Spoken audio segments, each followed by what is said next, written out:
Welcome to Dawsons. I have in front of me a collection of pottery and porcelain bowls from all over the world. A lot of people ask me when looking at porcelain and pottery, how do you know where it's from? And a lot of the time to do it's with pattern and with the pottery itself, the porcelain itself, and best of all is handling the items. Now we have three bowls here, and one's from England, one's from Japan, and one's from China.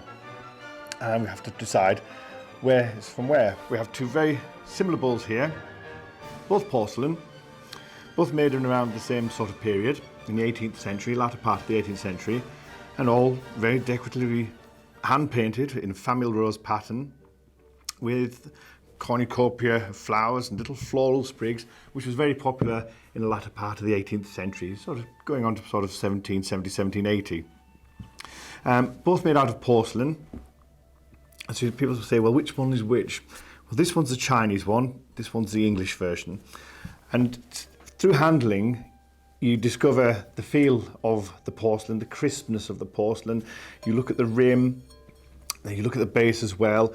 And if you look at the Chinese item here, you'll notice that the glaze runs to just short of the foot rim. Now the Chinese knew they've had years and years and years of generations of potting. They knew that when you put it into a glaze and you put it into the kiln to fire, when that glaze drops down, it could stick to the kiln. And what you'd have to do is then smash off all the bits that were stuck to the kiln because you couldn't sell them. The English at first didn't know this, so great profits were lost by just a little bit of lack of knowledge. We find the English bowl here, porcelain, we'd always strove to try and make porcelain. It was porcelain for the kings, porcelain for the wealthy, and eventually over the years it comes down that porcelain is available to everybody. So we have Chinese, hand-painted, 18th century, English, hand-painted, latter part of the 18th century, and we have two Japanese bowls. This one here is quite thickly potted, as this one here is as well, which is a typical characteristic of Japanese porcelain.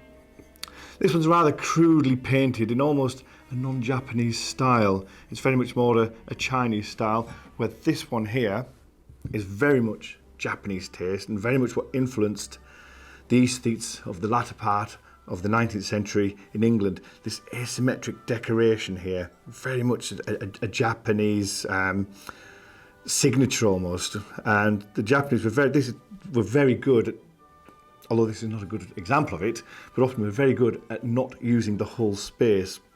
Whereas in the latter part of the 19th century, the English wanted every single space covered with decoration, which is not a typical Japanese trait. The mark on the bottom is for a factory called Aoki, and they're a firm from about 1860 onwards to the mid 20th century. And lots of colour in there, all hand painted. We have bamboo, we've got gilding, green, aubergine, a sort of blood red.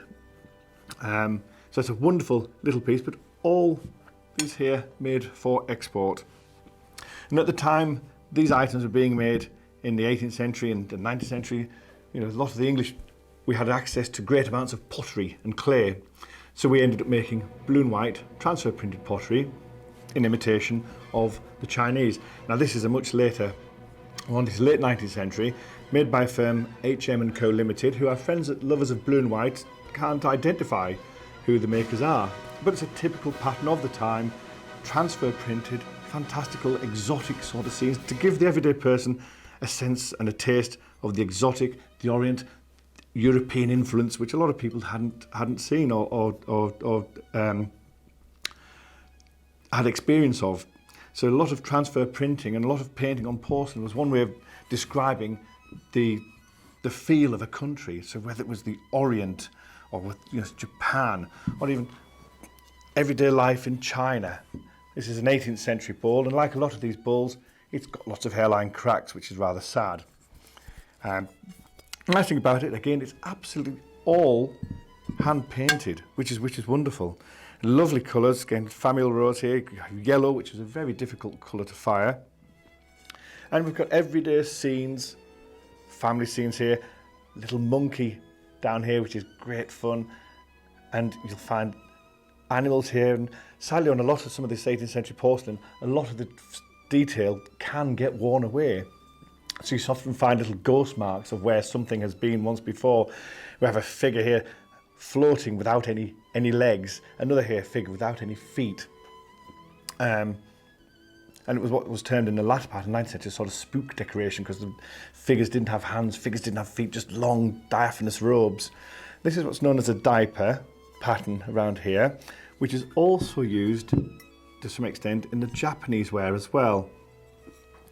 And one thing you'll notice about the Chinese bowls of the 18th century, a lot of them is they'll have a brown rim. And what happened was the Chinese porcelain in the kiln, it was what's known as fritted, so the glaze blew off. To combat that, the Chinese put a brown oxide around the rim, and it seemed to work. The Japanese, on the other hand, never had such a problem. And when the Dutch were buying from the Japanese, the Dutch were giving the Japanese their interpretation of what the Orient was like in Holland. The Dutch would say to the Japanese, where's the brown rim? Sometimes it's a chocolate brown rather than a light brown. The Japanese says, we don't need it. Our porcelain is good enough. We don't need a brown oxide to stop the glaze firing off. And the Dutch says, well, we don't care. We'd still like it for aesthetic purposes. So sadly, the Japanese had to put on a brown rim because it sort of satisfied the Dutch tastes. But these are all wonderful survivors, 200 plus years old. And even though they've got cracks, they've got bits missing, this is totally unique to this piece here. And the more you look at it, the more you see. And the more you handle it, the more you learn. I started off as a porter 30 plus years ago, buying all the broken bits of china on the trefoils from house clearances, and just handling it. And eventually you discover that even blindfolded you could say, that's Japanese, that's English, that's Chinese. And handling's a great thing. And auctions are a wonderful place allowing you to do that. You can handle museum quality items and get a feel of them, and get a feel of the weight, how it feels in the hand, how tactile it is. And I often think you can handle something and think, absolutely, I like that more than I've seen it in the picture. It's a wonderful thing. I'm going to bid more in order to secure that. But as I said, they're all wonderful survivors. And another nice thing part of collecting porcelain is it's the detective work. When you're first starting out, we don't know where that's from or this is from. Who made this?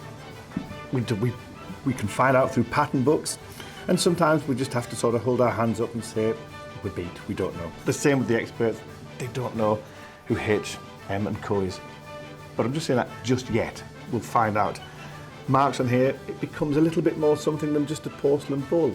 We know this bowl was made in the latter part of the 19th century, we know it was made in the Aoki factory. So it's a detective work that brings it all together, so it becomes just something a little bit more than just a fruit bowl. And it's the story that they tell, and they've survived, which are wonderful items.